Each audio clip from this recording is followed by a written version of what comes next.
Hello বন্ধুরা, আমি পৌশালী চলে এলাম আজকের প্রথম ভিডিও নিয়ে। প্রথমেই বলি সকলকে ভেরি গুড মর্নিং। আশা করছি তোমরা সবাই ভীষণ ভালো আছো। বন্ধুরা, কালকে অনেক রাত্রিবেলা ফেসবুকে একটা ফটো ভাইরাল হয়। তোমরা সকলেই জানো, যারা সিনেমা দেখতে ভালোবাসো এবং সিনেমা নিয়ে থাকো তারা তো কনফার্ম জেনে গেছো। বাঘা যতীন নিয়ে ভীষণ সুন্দর একটা আপডেট কিন্তু উঠে এসেছে, দেবদার বাঘা যতীন নিয়ে।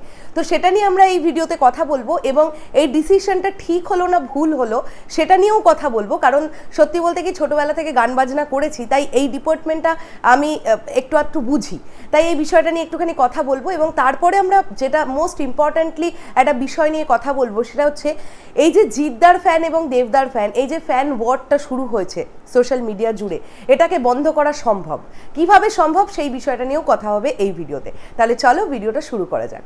প্রথমেই যদি আমরা বাঘা যতীনের এই আপডেটটা নিয়ে কথা বলি, সেটা হচ্ছে আমরা সকলেই জানি এই ছবির সঙ্গীত পরিচালনা করছেন নীলায়ন চ্যাটার্জি, যিনি এর আগে কিশমিশের মতন ছবিতে, কাছের মানুষে, দিল খুশে তিনি মিউজিক ডিরেক্টর হিসেবে কাজ করেছিলেন।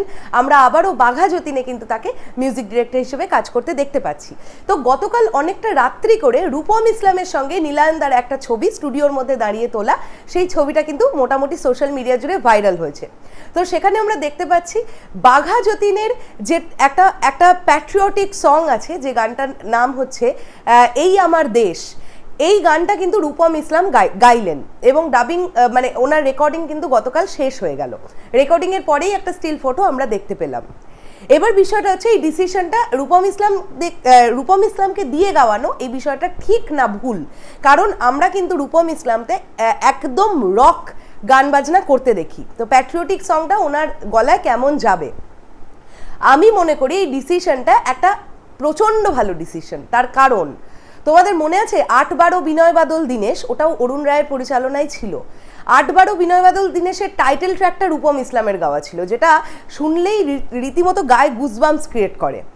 এবং এছাড়াও মুক্তিরও মন্দিরও সোপানো তলে গানটা যদি তোমরা শোনো, রূপম ইসলামের একটা ভয়েসের রেকর্ড আছে, সেটা যদি তোমরা শোনো, এছাড়াও আরও বেশ কয়েকটা গান, রূপম ইসলামের গলার মধ্যে একটা সেই প্রতিবাদী বিষয়টা কিন্তু আছে, যেটা ভালো লাগে ওনার গলায় শুনতে। আমি বরাবরই রূপম ইসলামের ফ্যান, আমার খুব ভালো লাগে ওনার গান। তো আমার মনে হয় এই ডিসিশনটা একদম ঠিকঠাক ডিসিশন, এবং উনি ফাটিয়ে গাইবেন এই গানটা, এবং ফাটিয়ে গেয়েছেনও। এবং অনস্ক্রিন আমরা যখন গানটা ভিজুয়ালি দেখবো এবং অডিওটা আমাদের কানে আসবে, একটা আলাদা একটা পরিস্থিতি আমাদের মধ্যে ক্রিয়েট করবে, যেটা খুব ভালো লাগার একটা পরিস্থিতি হবে একজন ভারতবাসী হিসেবে, আমি শিওর। তো রূপম ইসলামকে চয়েস করাটা ভীষণ ভালো ডিসিশন হয়েছে, এবং আমি নীলায়ন চ্যাটার্জির ওপরে খুবই আশাবাদী। কারণ ওনার করা প্রত্যেক কটা গান, সেটা আমি কাছের মানুষ বলি বা কিশমিশ বলি, দিলখুশ বলি, সব কটা গানই আমার ভীষণ ভালো লেগেছে। তো দেখা যাক বাঘা যতীনে আমরা নীলায়নদার তরফ থেকে কিরকম গান উপহার পেতে চলেছি। তো এটা যাই হোক, তোমাদের কি বক্তব্য পুরো বিষয়টা নিয়ে অবশ্যই কমেন্ট করে জানাতে পারো। ভিডিওটা এখানেই শেষ করলাম। ভিডিওটা ভালো লাগলে লাইক কমেন্ট শেয়ার করে চ্যানেলটা সাবস্ক্রাইব করো। আর হ্যাঁ, চ্যানেলে নানান ধরনের কন্টেন্ট দেওয়া শুরু করেছি, অনেক প্রজেক্ট দেখছি। কোনো ইন্ডিপেন্ডেন্ট কাজ যদি তোমরা নিজেরা তৈরি করে থাকো, সেটারও লিঙ্ক পাঠাতে পারো। আমি গতকালই একটা ইন্ডি কাজের রিভিউ করেছি এবং আজকেও একটা রিভিউ আসবে। তো অবশ্যই চ্যানেলের সঙ্গে থাকো, চ্যানেল দেখতে থাকো। টাটা।